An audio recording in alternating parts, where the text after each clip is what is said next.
Assalamualaikum warahmatullahi wabarakatuh. Perkenalkan, nama saya Herlina Husain. Saya dari SMA Negeri 5 Makassar, kelas 10 IP1 nomor urut 15. Jadi kali ini aku akan menjelaskan tentang sejarah Kerajaan Majapahit yang saya ketahui. Mungkin ada yang belum tahu tentang Kerajaan Majapahit. Jadi, Kerajaan Majapahit merupakan salah satu kerajaan Hindu terbesar yang ada di Nusantara loh. Nah, kerajaan ini berada di Kecamatan Trowulan, Kabupaten Majakene, didirikan pada tahun 1294 oleh Raden Wijaya.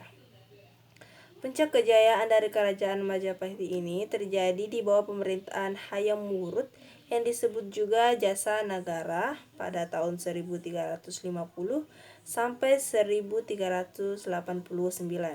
Lumayan lama ya. Nah, peninggalan sejarah dari Kerajaan Majapahit ini ada 3 poin. Yang pertama, Kitab Negara Kertagama. Yang kedua, Kitab Sutasoma. Yang ketiga, Candi Penataran. Maaf. Nah, selama era Majapahit ini, penjelajahan orang-orang Nusantara mencapai prestasi terbesarnya.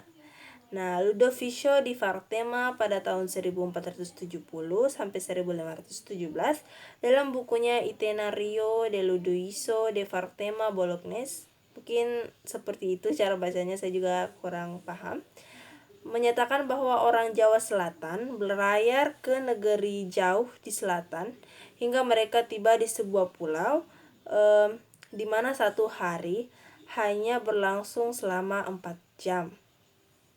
Hanya berlangsung selama 4 jam. Nah, dan lebih dingin daripada di bagian dunia manapun.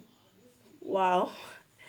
Jadi, penelitian modern telah menentukan bahwa tempat tersebut terletak setidaknya 900 mil laut atau setara dengan 1666 km selatan dari titik paling selatan Tasmania.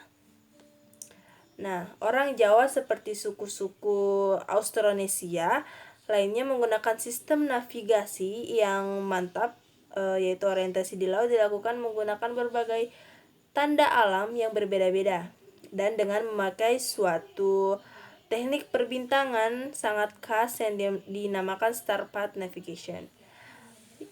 Pada dasarnya, para navigator menentukan haluan kapal ke pulau-pulau yang dikenali dengan menggunakan posisi terbitnya dan terbenamnya bintang-bintang tertentu di atas cakrawala. Pada zaman Majapahit, kompas dan magnet telah ditemukan. Selain itu, kartografi atau ilmu pemetaan telah berkembang pada tahun 1293. Raden Wijaya memberikan sebuah peta dan catatan sensus penduduk pada pasukan Mongol dinasti Yuan, menunjukkan bahwa pembuatan peta telah menjadi bagian formal dari urusan pemerintahan di Jawa. Jadi penggunaan yang penuh garis-garis memanjang dan melintang garis tump dan garis rute langsung dilalui kapal dicatat oleh orang Eropa. Nah, sampai orang Portugis menilai peta Jawa merupakan peta terbaik pada awal tahun 1500-an loh.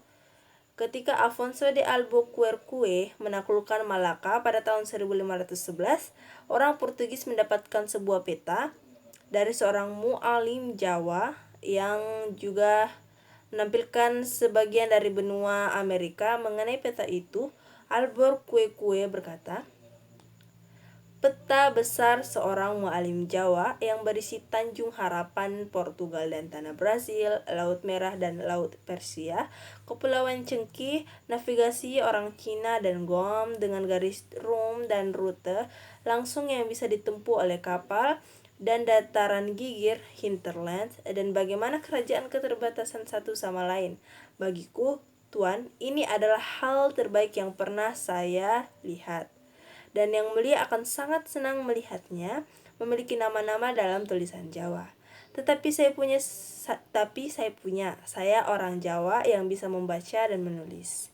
Saya mengirimkan karya ini kepada yang mulia yang ditelusuri, membaca dan menulis.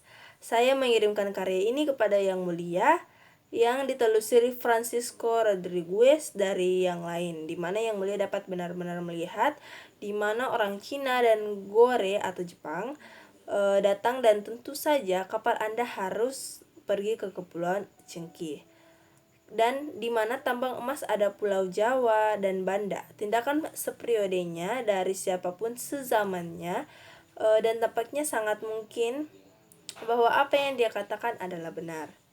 Mungkin selebihnya seperti itu yang diucapkan, yang diberikan oleh Raja Manuel yang pertama dari Portugal April 1512. Jadi mungkin itu ada sedikit sejarah kerajaan Majapahit yang saya ketahui, dan mungkin bisa membantu kalian untuk lebih memahami tentang kerajaan Majapahit. Oke, selebihnya saya mengucapkan banyak terima kasih karena telah mendengarkan dan melihat video saya. Saya pamit undur diri. Wassalamualaikum warahmatullahi wabarakatuh. Bye.